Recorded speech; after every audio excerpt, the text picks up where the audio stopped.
मेरी डिग्री भी इसी यूनिवर्सिटी से आनी है, तो मेरे पे भी प्रेशर बनाने की, मेरे पे क्या सबके ऊपर प्रेशर बनाने की कोशिश ज़रूर की जाती है। क्योंकि पिछले कई सालों से आप देख लीजिए, स्टूडेंट एक्टिविज़्म था जो पंजाब यूनिवर्सिटी का, वो ख़त्म हो चुका था।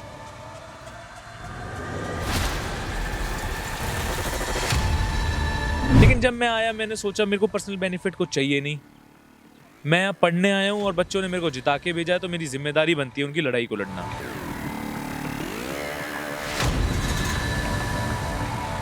हमारे ऊपर डिपार्टमेंट से प्रेशर आता है कि अब आपके पेपर आने वाले हैं, आपके इंटरनल्स में आपकी अटेंडेंस रोक दी जाएगी, आपको किसी एग्ज़ाम में कोई फेल कर दिया जाएगा, आपका रोल नंबर नहीं मिलेगा, आपका ईयर बैक आ जाएगी। लेकिन मैं उस प्रेशर को कुछ नहीं समझता हूँ। इसी यूनिवर्सिटी में आपको इलेक्शन कंटेस्ट करना है, वॉयलेंस तो दूर की बात, सबसे पहले आपको अपनी क्वालिफिकेशन है, जो आपको कोई भी सप्ली नहीं होनी चाहिए, आपकी 75% अटेंडेंस होनी चाहिए, आपके ऊपर कोई भी केस नहीं होना चाहिए, कोई केस रजिस्टर्ड। तो शरीफ बच्चा यहाँ पे स्टूडेंट पॉलिटिक्स करेगा या उस एरिया में करेगा? इलेक्शन करके आपकी वॉयलेंस होती है, सरपंची के इलेक्शन होते हैं, इतनी वॉयलेंस होती है, क्या वो बंद हो जाएंगे? एमएलए के इलेक्शन होते हैं, पार्लियामेंट के इलेक्शन होते हैं, वहां इतनी वॉयलेंस होती है कई कई जगह, लेकिन इलेक्शन थोड़ी बंद हो सकता है। ਉਹਦਾ ਕੋਈ ਪੋਲੀਟੀਕਲ ਬੈਕਗ੍ਰਾਉਂਡ ਵੀ ਹੈ ਵੀ ਪਰਿਵਾਰ ਤੋਂ ਕੋਈ ਐਮਐਲਏ ਸਰਪੰਚੀ ਜਾਂ ਇਦਾਂ ਦਾ ਕੋਈ ਰੁਝਾਨ ਰਿਹਾ ਵੀ ਤਾਂ ਤੁਸੀਂ ਇੱਧਰ ਨੂੰ ਰੁਝਾਨ ਬਣੇ ਦਾ ਵਧਿਆ। जैसी चीज़ें आप घर में देखते हैं, वैसे ही आप इंसान बनते हैं। अगर आपके जो आपका एटमॉस्फेयर, आपकी फैमिली का एटमॉस्फेयर है, जो थिंकिंग उनकी है, आपकी सेम थिंकिंग रहेगी। तो उसका मेरा सिर्फ कोई वो नहीं था, मेरा तो सिर्फ यहाँ नॉर्मल स्टूडेंट्स की हेल्प करने का मोटिव था। क्योंकि अगर सेनेट पे वार होगा, तो ये यूनिवर्सिटी पे वार है। यूनिवर्सिटी में जो हर एक स्टूडेंट पढ़ रहा है, उसके ऊपर वार है। ये नुकसान हर उस इंसान को है जो अपने बच्चे को इस यूनिवर्सिटी में पढ़ाना चाहेगा। अगर फेमस होने के लिए कर रहे हैं, आप भी किसी बच्चे की आवाज़ उठाइए जो आपको लगता हो कोई डिमांड है, आप भी फेमस होने के लिए भूख हड़ताल करिए। हम भी देखते हैं आप कितने फेमस होंगे और कितने दिन आप भूख हड़ताल कर सकते हैं। अगर मैम का खुद का बच्चा बैठा होता ना। ਸਤਿ ਸ਼੍ਰੀ ਅਕਾਲ ਜੀ, ਮੈਂ ਵਿਕਰਮ ਸਿੰਘ ਪਾਗੀ। ਪੀਯੂ ਮੋਰਚੇ ਨੂੰ 13 ਦਿਨ ਹੋ ਚੁੱਕੇ ਨੇ। ਅੱਜ ਅਸੀਂ ਪੰਜਾਬ ਯੂਨੀਵਰਸਿਟੀ ਖੜ੍ਹੇ ਹਾਂ। ਇਸ ਟਾਈਮ ਪੰਜਾਬ ਯੂਨੀਵਰਸਿਟੀ ਦੀ ਕੀ ਅਪਡੇਟਸ ਨੇ ਹੁਣ ਦੀਆਂ 10 ਤਰੀਕ ਦੀ ਕੋਲ 'ਚ ਪੰਜਾਬ ਦਾ ਪੂਰਾ ਯੂਥ, ਬਜ਼ੁਰਗ, ਸਾਰੇ ਮਾਵਾਂ ਭੈਣਾਂ ਇੱਥੇ ਪਹੁੰਚੀਆਂ ਸੀਗੀਆਂ। ਪੰਜਾਬ ਨੇ ਦਾਅਵਾ ਵੀ ਕੀਤਾ ਕਿ ਪੰਜਾਬ ਦੀ ਯੂਨੀਵਰਸਿਟੀ ਹੈ ਅਤੇ ਸੈਨੇਟ ਚੋਣਾਂ ਨੂੰ ਬਹਾਲ ਕਰਾਉਣ ਦੇ ਲਈ ਪੰਜਾਬ ਇੱਥੇ ਚੜ੍ਹ ਕੇ ਵੀ ਆਇਆ। ਅਭਿਸ਼ੇਕ ਡਾਗਰ ਹੋਣੀ ਸਾਡੇ ਨਾਲ ਨੇ। ਜਦੋਂ ਐਫੀਡੇਵਿਟ ਦਾ ਧਰਨਾ ਸ਼ੁਰੂ ਹੁੰਦਾ, 6 ਦਿਨ ਦੀਆਂ ਭੁੱਖ ਹੜਤਾਲ 'ਤੇ ਰਹਿੰਦੇ ਨੇ। ਉਦੋਂ ਬਾਅਦ ਐਫੀਡੇਵਿਟ ਵਾਪਸ ਕਰਾਇਆ ਜਾਂਦਾ ਅਤੇ ਪੀਯੂ ਬਚਾਓ ਮੋਰਚਾ ਉਸ ਤੋਂ ਬਾਅਦ ਰੈਗੂਲਰ ਫੇਰ ਦੁਬਾਰਾ ਤੋਂ ਸ਼ੁਰੂ ਚੱਲਣ ਲੱਗ ਜਾਂਦਾ ਸੈਨੇਟ ਦੀਆਂ ਮੰਗਾਂ ਨੂੰ ਲੈ ਕੇ। ਜਨਰਲ ਸੈਕਟਰੀ ਵੀ ਨੇ ਇਸ ਟਾਈਮ ਪੰਜਾਬ ਯੂਨੀਵਰਸਿਟੀ ਕੌਂਸਲ ਦੇ, ਅਤੇ ਇਹਨਾਂ ਤੋਂ ਜਾਣਦੇ ਹਾਂ ਕਿ ਕੌਂਸਲ ਦੇ ਵਿੱਚ ਰਹਿੰਦੇ ਹੋਏ ਕਿੰਨੀਆਂ ਕੁ ਮੁਸ਼ਕਲਾਂ ਆਉਂਦੀਆਂ ਨੇ ਕਿ ਜਦੋਂ ਤੁਸੀਂ ਇਹੋ ਜਿਹੇ ਧਰਨੇ ਲਾਓ ਅਤੇ ਤੁਹਾਡੇ ਨਾਲ ਜਿਹੜਾ ਪ੍ਰਸ਼ਾਸਨ ਆ ਯੂਨੀਵਰਸਿਟੀ ਦਾ ਉਹ ਕਿਵੇਂ ਜਿਹੀਆਂ ਕਾਰਵਾਈ ਕਰਦਾ। ਡਾਕਟਰ ਸਾਹਿਬ, ਉਹ ਜੇਕਰ ਅਸੀਂ ਗੱਲ ਕਰੀਏ, ਤੁਸੀਂ ਕੌਂਸਲ 'ਚ ਹੁਣ ਜਨਰਲ ਸੈਕਟਰੀ ਵੀ ਹੋ, ਇਸ ਦੌਰ ਦੇ ਵਿੱਚ ਤੁਹਾਨੂੰ ਪ੍ਰਸ਼ਾਸਨ ਵੱਲੋਂ ਵੀ ਕਿਸੇ ਤਰ੍ਹਾਂ ਦੇ ਦਬਾਅ ਆਉਂਦੇ ਨੇ? ਕੋਈ ਕੌਂਸਲ ਦੇ ਵਿੱਚ ਹੋਣ 'ਤੇ ਇੱਕ ਪ੍ਰੈਸ਼ਰ ਤਾਂ ਰਹਿੰਦਾ ਹੈ, ਕਿਉਂਕਿ ਤੁਸੀਂ ਜੂਨੀਅਰ ਕਮੇਟੀਆਂ ਤੁਹਾਡੇ ਤੋਂ ਹਾਇਰ ਉੱਪਰ ਅਥਾਰਟੀਆਂ ਹੈਗੀਆਂ ਨੇ, ਉਹ ਕਿਸ ਤਰ੍ਹਾਂ ਦਾ ਦਬਾਅ ਬਣਾਉਂਦੀ? नमस्कार जी, पहले तो मैं आपकी वो चीज़ ठीक करना चाहूँगा। मैं 6 नहीं 7 दिन की भूख हड़ताल पे रहा था। नहीं, कोई नहीं, आपने बोला वो बहुत अच्छी बात है। जैसा कि आपने बताया प्रेशर का, देखिए जैसा आज मैं किसी पोस्ट पे हूँ और मैं एक विद्यार्थी भी हूँ, एक स्टूडेंट भी हूँ, मेरी डिग्री भी इसी यूनिवर्सिटी से आनी है, तो मेरे पे भी प्रेशर बनाने की, मेरे पे क्या सबके ऊपर प्रेशर बनाने की कोशिश ज़रूर की जाती है। क्योंकि पिछले कई सालों से आप देख लीजिए, स्टूडेंट एक्टिविज़्म था जो पंजाब यूनिवर्सिटी का, वो ख़त्म हो चुका था। कोई भी काउंसिल आती थी, वो अथॉरिटी के खिलाफ आवाज़ नहीं उठाती थी, वो उनके साथ मिल के चलती थी। क्योंकि उनको पर्सनल बेनिफिट्स का वो होता था कि आपको पर्सनल बेनिफिट दिए जाएंगे। लेकिन जब मैं आया, मैंने सोचा मेरे को पर्सनल बेनिफिट कुछ चाहिए नहीं। मैं यहाँ पढ़ने आया हूँ और बच्चों ने मेरे को जिता के भेजा है, तो मेरी ज़िम्मेदारी बनती है उनकी लड़ाई को लड़ना। अब जैसा कि आपने पूछा, प्रेशर मेरे ऊपर बहुत है। हमारे ऊपर डिपार्टमेंट से प्रेशर आता है कि अब आपके पेपर आने वाले हैं, आपके इंटरनल्स में आपकी अटेंडेंस रोक दी जाएगी, आपको किसी एग्ज़ाम में कोई फेल कर दिया जाएगा, आपका रोल नंबर नहीं मिलेगा, आपका ईयर बैक आ जाएगी, और भी कई चीज़ें होती हैं। मतलब प्रेशर पूरी तरीके से बनाया जाता है और वो बनाया भी जा रहा है। लेकिन मैं उस प्रेशर को कुछ नहीं समझता हूँ, क्योंकि स्टूडेंट्स ने चुन के भेजा है, हमारी जिम्मेदारी उनके लिए काम करना है, ना कि अथॉरिटी के साथ मिलके चलना है। अथॉरिटी के साथ जो मिलके चल रहा है, मैं तो उससे भी एक रिक्वेस्ट करूँगा, आप स्टूडेंट्स ने चुने हो अगर आपको, क्योंकि किसी जो अथॉरिटी से मिलके चल रहा है, मेरे को लगता है अथॉरिटी का रोल बहुत है उनको जिताने में। उनका स्टूडेंट्स का रोल होता तो वो स्टूडेंट से मिलके चलते। तो मैं तो सबसे ये अपील करूंगा, लड़ो यार, ये सबकी लड़ाई है, अथॉरिटी से मिलके चलने में कोई फायदा नहीं। अथॉरिटी के अगेंस्ट आवाज़ उठाओ, ਰਾਈਟਸ की लड़ाई लड़ो। ਤੁਹਾਡੇ ਤੇ ਵੀ ਇੱਕ ਇਹ ਵੀ ਇਲਜ਼ਾਮ ਲੱਗਦੇ ਰਹੇ ਨੇ ਜਦੋਂ ਇਹਨਾਂ ਨੇ ਕਿਹਾ ਹੈ ਕਿ ਯੂਨੀਵਰਸਿਟੀ ਦੇ ਵਿੱਚ ਇਲੈਕਸ਼ਨ ਇਸ ਕਰਕੇ ਨਹੀਂ ਅਸੀਂ ਕਰਾਉਣਾ ਚਾਹੁੰਦੇ, ਜਦੋਂ ਐਫੀਡੇਵਿਟ ਦਾ ਮਸਲਾ ਹੁੰਦਾ ਹੈ ਕਿ ਉਰੇ ਲਾਰੈਂਸ ਵਰਗੇ ਬੰਦੇ ਪੈਦਾ ਹੋਣਗੇ। ਹਾਲਾਂਕਿ ਸੋਪੂ ਦਾ ਬੈਕਗ੍ਰਾਉਂਡ ਵੀ ਲਾਰੈਂਸ ਤੋਂ ਚੱਲਦਾ, ਲਾਰੈਂਸ ਸੋਪੂ 'ਚ ਰਹਿੰਦਾ ਰਿਹਾ। ਇਹ ਜਿਹੇ ਇਲਜ਼ਾਮ ਜਦੋਂ ਤੁਹਾਡੀਆਂ ਆਰਗੇਨਾਈਜੇਸ਼ਨਾਂ ਤੇ ਲੱਗਦੇ ਨੇ ਤੇ ਫਿਰ ਉਦੋਂ ਕਿਵੇਂ ਜਾਂ ਤੁਹਾਡਾ ਪ੍ਰਕਿਰਿਆ ਰਹੂਗੀ? ਤੁਸੀਂ ਫਿਰ ਕਿਵੇਂ ਸੋਚਦੇ ਹੋ ਵੀ ਯਾਰ ਉਹ ਵੀ ਇੱਕ ਗੱਲ ਪੱਖ ਤਾਂ ਉਹਨਾਂ ਦਾ ਸਹੀ ਆ ਕਿ ਜਦੋਂ ਇਹੋ ਜਿਹੇ ਇਲੈਕਸ਼ਨ ਹੁੰਦੇ ਨੇ, ਬਹੁਤ ਵਾਰੀ ਉਰੇ ਗੋਲੀਆਂ ਦੀਆਂ ਘਟਨਾਵਾਂ, ਲੜਾਈਆਂ ਦੀਆਂ ਘਟਨਾਵਾਂ ਇਲੈਕਸ਼ਨਾਂ ਦੇ ਦੌਰਾਨ ਚੱਲਦੀਆਂ ਨੇ, ਜੋੜ ਕੋੜ ਬਹੁਤ ਲੱਗਦੇ ਨੇ ਉਰੇ ਚੀਜ਼ਾਂ 'ਚ, ਉਸ ਨੂੰ ਕਿਵੇਂ ਦੇਖਦੇ ਹੋ? देखिए, मैं बहुत सालों से, मेरा 4 साल है इस यूनिवर्सिटी में, मैंने कोई ऐसी घटना नहीं देखी है।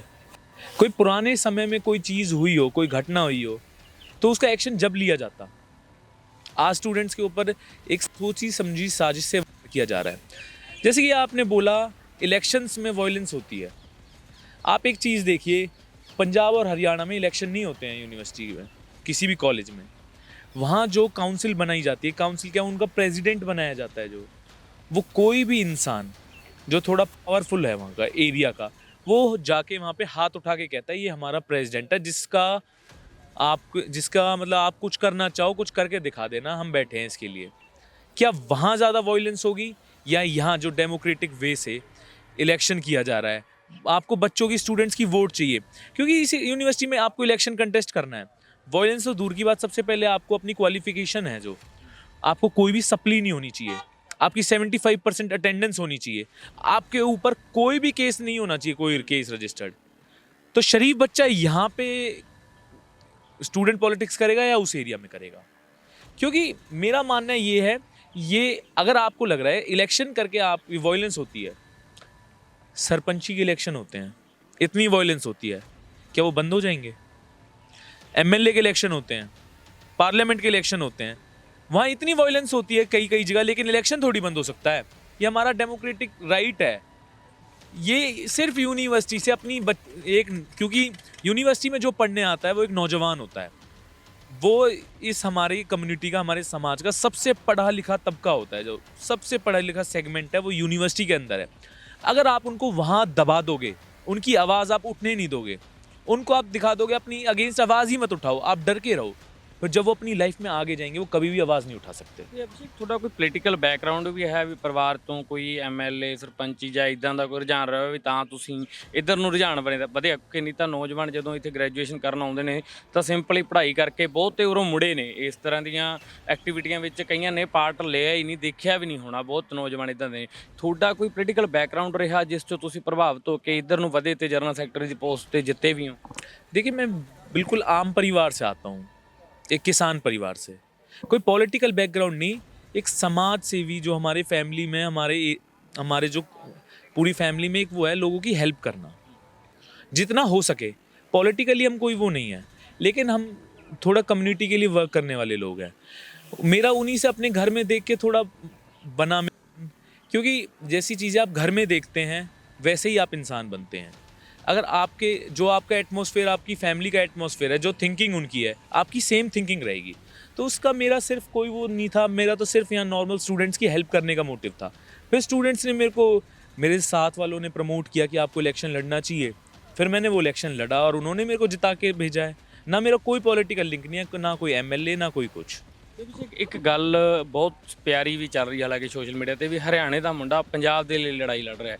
ਇਸ ਬਾਰੇ ਤੁਹਾਡੇ ਕੀ ਵਿਚਾਰ ਨੇ? ਕਿਉਂਕਿ ਇਹ ਚੰਗੀ ਗੱਲ ਲੱਗਦੀ ਹੈ ਸਾਨੂੰ ਵੀ, ਕਿਉਂਕਿ ਹਰਿਆਣਾ ਪੰਜਾਬ ਦੀ ਏਕਤਾ ਤਾਂ ਪਹਿਲਾਂ ਤੋਂ ਰਹੀ ਹੋਇਆ, ਹਿਮਾਚਲ ਦੀ ਏਕਤਾ ਵੀ ਰਹੀ ਆ। ਇਹ ਏਕਤਾ ਨੂੰ ਤੋੜਨ ਦੇ ਲਈ ਬਹੁਤ ਗੱਲਾਂ ਵੀ ਕੀਤੀਆਂ ਜਾ ਰਹੀਆਂ ਨੇ, ਪਰ ਇੱਕ ਨਾਲ ਸੋਸ਼ਲ ਮੀਡੀਆ ਤੇ ਇੱਕ ਵੱਡਾ ਮੈਸੇਜ ਵਿਚਾਰ ਰਿਹਾ ਵੀ ਹਰਿਆਣੇ ਦਾ ਨੌਜਵਾਨ ਪੰਜਾਬ ਦੇ ਲਈ ਖੜਿਆ।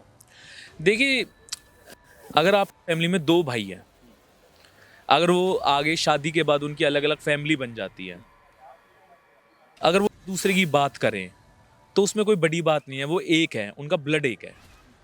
ये तो है, तो वो भाई, वो बाद में अलग हुए हैं। तो हरियाणा पंजाब भी तो भाई थे, एक ही स्टेट था, ये तो बाद में अलग हुआ है। हमें डिवाइड करने की बहुत कोशिश की जाती है। वो इसीलिए की जाती है हम, क्योंकि ये जो हमारी कौम है वो एक लड़ाकू कौम है, वो आवाज़ उठाने वाली कौम है। अगर हम एक दूसरे को, इन दोनों को एक दूसरे के खिलाफ लड़ा दें तो आवाज़ उठाएगा कौन? हरियाणा, ये लड़ाई मैं ये मानता हूँ, ये लड़ाई सिर्फ कई लोग बोलते हैं पंजाब की लड़ाई है। मेरा पहले दिन से मानना है पंजाब की लड़ाई नहीं है। इस लड़ाई को छोटा कर रहा है कोई इंसान, अगर इसको एक पंजाब की, एक सूबे की लड़ाई बना रहा है। ये लड़ाई हम सब की है, हरियाणा की भी लड़ाई है, हिमाचल की भी लड़ाई है, पंजाब की भी लड़ाई है। क्योंकि अगर सेनेट पे वार होगा तो ये यूनिवर्सिटी पे वार है, यूनिवर्सिटी में जो हर एक स्टूडेंट पढ़ रहा है उसके ऊपर वार है। ये नुकसान हर उस इंसान को है जो अपने बच्चे को इस यूनिवर्सिटी में पढ़ाना चाहेगा। तो ये कोई स्टेट की वॉर नहीं है। ਅਭਿਸ਼ੇਕ 10 ਤਰੀਕ ਦੀ ਕਾਲ ਦੇ ਵਿੱਚ ਬਹੁਤ ਭਰਮਾ ਹੰਗਾਰਾ ਮਿਲਿਆ ਪੰਜਾਬ, ਹਰਿਆਣਾ, ਹਿਮਾਚਲ ਵੱਲੋਂ। ਇੱਥੇ ਜੇ ਅਸੀਂ ਕਹੀਏ ਵੀ ਇੱਕ ਮੇਲੇ ਦਾ ਮਾਹੌਲ ਬਣਿਆ ਰਿਹਾ ਕਿਸਾਨ ਮੋਰਚੇ ਵਾਂਗੂ, ਇੱਥੇ ਵੀ ਉਸ ਤਰ੍ਹਾਂ ਟਰੈਕਟਰ ਟਰਾਲੀਆਂ ਗਾਣੇ ਚੱਲਦੇ ਹੈ ਨਾ, ਲੋਕ ਫਿਰਦੇ ਨਜ਼ਰ ਆਏ। ਤੇ ਹੁਣ 10 ਦੀ ਕਾਲ ਤੋਂ ਬਾਅਦ ਵੀ ਹਾਲਾਂਕਿ ਜੇ ਅਸੀਂ ਕਹੀਏ ਵੀ ਤੁਸੀਂ ਕਹਿੰਦੇ ਹੋ ਅਥਾਰਟੀ ਤੇ ਕੋਈ ਇੰਪੈਕਟ ਜ਼ਿਆਦਾ ਪਿਆ ਨਹੀਂ, ਵੀ ਉਹਨਾਂ ਨੇ ਆਪਣੇ ਜਿਹੜਾ ਤੁਹਾਡੀ ਮੰਗ ਆ ਉਹ ਮੰਨੀ ਨਹੀਂ ਗਈ। ਹੁਣ ਆਉਣ ਵਾਲੇ ਦਿਨਾਂ ਦੇ ਵਿੱਚ ਕਿਸ ਤਰ੍ਹਾਂ ਦੀਆਂ ਪ੍ਰਕਿਰਿਆ, ਕਿਸ ਤਰ੍ਹਾਂ ਦੀ ਗਤੀਵਿਧੀਆਂ ਜਾਂ ਕਿਸ ਤਰ੍ਹਾਂ ਦੇ ਐਕਸ਼ਨ ਕੀਤੇ ਜਾ ਸਕਦੇ ਨੇ? पंजाब यूनिवर्सिटी बचाओ मोर्चा ये मीटिंग चल रही है और जल्दी, मेरे को लगता है जल्दी बताएंगे। हमारा जो मोर्चा जो डिसाइड करेगा, जो अगली नेक्स्ट कॉल देगा, उस पर हम काम करेंगे। क्योंकि देखिए यूनिवर्सिटी प्रशासन है ना, वो ये एक ऐसा बेशरम प्रशासन है, ये बच्चों को परेशान करने का काम कर रहा है। अगर यहाँ किसी बच्चे का एकेडमिक्स कोई भी डिस्टर्ब हो रहा है, इसकी जिम्मेदार वाइस चांसलर और ये पंजाब यूनिवर्सिटी की अथॉरिटी है। क्योंकि इनकी साजिश है ये सारी, किसी को कोई मतलब नहीं है बाहर वालों को, ये नहीं चाहते हैं कुछ हो। जो भी अगर यहाँ नुकसान होता है, किसी बच्चे का एकेडमिक्स का नुकसान होता है, किसी बच्चे का कोई भी नुकसान होता है, ये इनकी वजह से होगा। मैं 7 दिन की भूख हड़ताल पे बैठा था, वाइस चांसलर मेरे से सिंगल डे मिलने नहीं आई। मैं तो इलेक्टेड काउंसिल मेंबर हूँ, एक इलेक्टेड रिप्रेजेंटेटिव हूँ स्टूडेंट्स का। अगर मेरे से मिलने नहीं आ सकती वो, तो स्टूडेंट से, आम स्टूडेंट से कहाँ मिलेगी? ਉਹਨਾਂ ਦਾ ਬਿਆਨ ਵੀ ਆਇਆ ਸੀ ਕਿ ਇਹ ਤਾਂ ਬਸ ਆਪਦੀਆਂ ਚੜ੍ਹਾਈਆਂ ਕਰਨ ਦੇ ਲਈ, ਆਪਦੇ ਆਪ ਨੂੰ ਉੱਚਾ ਦਿਖਾਉਣ ਦੇ ਲਈ ਕਰ ਰਹੇ ਨੇ, ਇਹ ਕੋਈ ਫੇਮਸ ਹੋਣ ਦੇ ਲਈ ਪ੍ਰੋਜੈਕਟ ਲੱਗੇ ਹੋਏ ਨੇ, ਉਂਝ ਨਹੀਂ ਇਹਨਾਂ ਦੀ ਕੋਈ ਮੰਗ ਨਹੀਂ ਹੈਗੀ ਜਾਇਜ਼। अब वो जायज़ मांग तो वो स्टूडेंट्स बताएंगे जायज़ थी नहीं थी। स्टूडेंट्स विरोध कर रहे थे उस चीज़ का शुरुआत से।